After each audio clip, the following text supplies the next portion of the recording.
Most people think hiring is the hard part, but the real problem usually shows up after. Because you bring someone on, you're excited, they seem capable, and then a couple weeks go by and things just feel off. They're working, but not in the way you expected. You're answering more questions than you thought you would, and you're not fully sure if things are actually moving forward. And when your hire is overseas, that feeling gets amplified. Because you don't have constant communication, you don't see what they're doing in real time, and small gaps turn into bigger confusions. I'm Erin from Paired. In this video, I'm gonna walk you through exactly what to do in the first 30 days with a new overseas hire so they ramp faster, feel confident in their role, and actually start contributing without you having to micromanage. The first 30 days set the tone for everything, not just for performance, but for how that person operates inside your team long term. This is when they're quietly learning what matters, even if you're not explicitly saying it. They are watching how you respond to things, what you prioritize,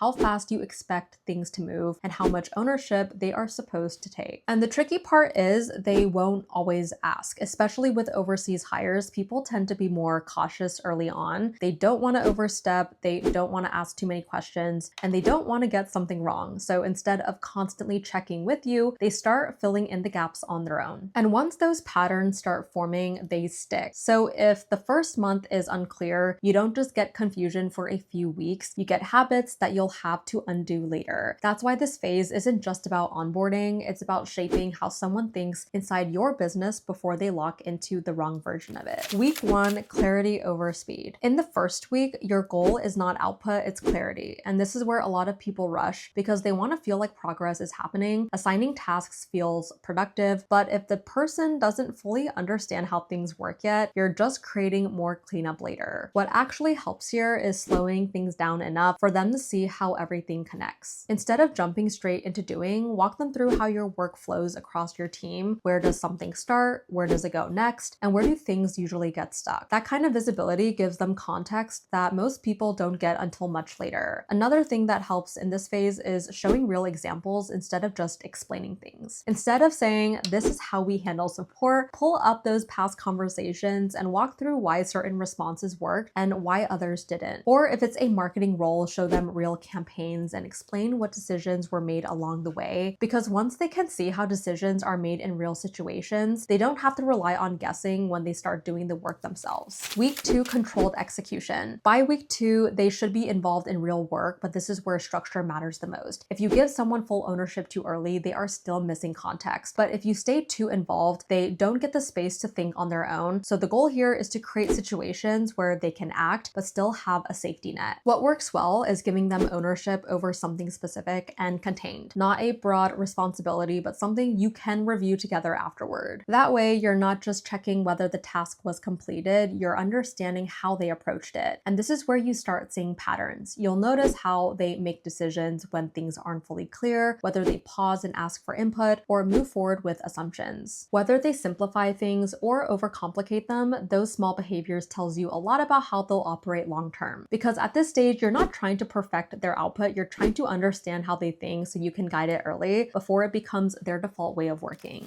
Week 3, identifying gaps early. By week 3, things start to feel more real. They are no longer brand new and they're no longer just observing. They're actively contributing, which means any gaps in understanding starts to show up more clearly. And this is where you shift from supporting to evaluating, not in a formal way, but in a practical sense. You're looking at how they handle situations that aren't straightforward. Do they recognize when something is unclear, or do they push through without addressing it? Do they bring things up early or wait until something becomes a problem? This is also where misalignment tends to surface in subtle ways. For example, they might complete a task exactly as assigned, but miss the intention behind it, or they might prioritize something correctly, but handle it in a way that doesn't match how your team operates. So these aren't big mistakes, but they're signals. And the earlier you address them, the easier they are to fix, because at this stage, they are still adjusting. They haven't fully locked into habits yet, which means small corrections actually stick. If you wait too long, those same gaps become patterns, and patterns are much harder to change. Week 4, build independence. By week 4, the focus shifts again. Now you're looking for independence, not perfection, but the ability to move forward without needing constant direction. At this point, they should have enough context to make decisions on their own, even if they're not always perfect. One of the best ways to see this clearly is to create a little space. Instead of checking everything, let them run with with their work and observe what happens. Do they keep things moving or do they slow down when you're less involved? Do they communicate proactively or only respond when asked? This isn't about testing them, it's about understanding how your system holds without you. Because if everything still depends on your input, then the issue isn't the person, it's that something in the process still isn't clear enough. And the sooner you see that, the easier it is to fix. By the end of this phase, you don't need them to be fully autonomous, but you should feel a shift. Instead of pulling things forward, you should start seeing them pushing things forward on their own. And that's when you know the first 30 days actually worked. What this looks like in real life. So now let's make this more concrete, because this is where most people start to feel something is off but can't fully explain why. So let's say you hire someone and the first week feels great. They're responsive, they're engaged, and everything seems like it's heading in the right direction. By the second week, they are still doing tasks, but you're still closely involved in almost everything. You're answering questions, giving direction, and stepping in more than you expected, but it still feels manageable. Then by the third week, something shifts. Nothing is obviously broken, but things don't feel as smooth. You start second guessing small decisions, noticing inconsistencies, or feeling like you have to double check more than you should. And by the fourth week, you're in an uncomfortable spot. You're either stepping in constantly just to keep things moving, or you're pulling back and feeling unsure whether they're actually performing the way you need them to. And the frustrating part is it's hard to explain why, because it's not one big issue. It is a collection of small misalignments that were never addressed early on. Now compare that to a structured 30 days. Instead of guessing, they understand how things work from the beginning. When they start doing real work, it's within a clear scope, so mistakes are easier to catch and correct. As they take on more responsibility, you're already aware of how they think, so nothing feels surprising. By the time you reach week 4, the dynamic feels different. You're not chasing clarity anymore. You're seeing progress happen without needing to step into every detail. And that's the shift you're looking for. Why this matters even more with overseas hires. When your hire is overseas, everything becomes more dependent on structure because you don't have the same level of visibility. You're not hearing quick updates throughout the day, you're not catching things in passing, and you're not always aware of when something small starts to go off track. So when something is unclear, it doesn't get corrected right away, it lingers. And what might have been a quick 5-minute clarification turns into hours or even days of slowed progress. Over time, that creates a gap between what you think is happening and what's actually happening, and that's where most of the frustration comes from. Not because the person isn't capable, but because they are operating without the same level of clarity you have in your head. That's why the first 30 days matter even more in this setup. You're not just onboarding someone, you're building the structure they'll rely on when you're not available in real time. And when that structure is clear, everything feels lighter on both sides. They don't have to hesitate or wait for direction, and you don't have to step in as often to keep things aligned. That's also where something like paired fits naturally, because it's not just about hiring someone overseas, it's about working with people who are already used to operating in this kind of environment. They understand how to communicate without constant back and forth, how to follow structured workflows, and how to keep things moving even when you're not immediately available. So instead of spending the first month figuring out how to make it work, you're starting from a place where things already run more smoothly. And that changes the entire onboarding experience. The first 30 days aren't about getting as much work done as possible. They're about setting things up so work keeps moving without you. If you focus on clarity early, give people the right level of ownership, and build towards independence, everything after that gets easier. If you don't, you end up solving the same problems over and over again. If this video helped, make sure to like and subscribe to Paired for more videos on hiring, onboarding, and building remote teams that actually work. And if you want help finding overseas hires who can ramp quickly and actually fit into your systems, you can book a free strategy call using the link down below. I'm Erin from Paired. Thank you guys so much for watching, and I'll see you in my next video.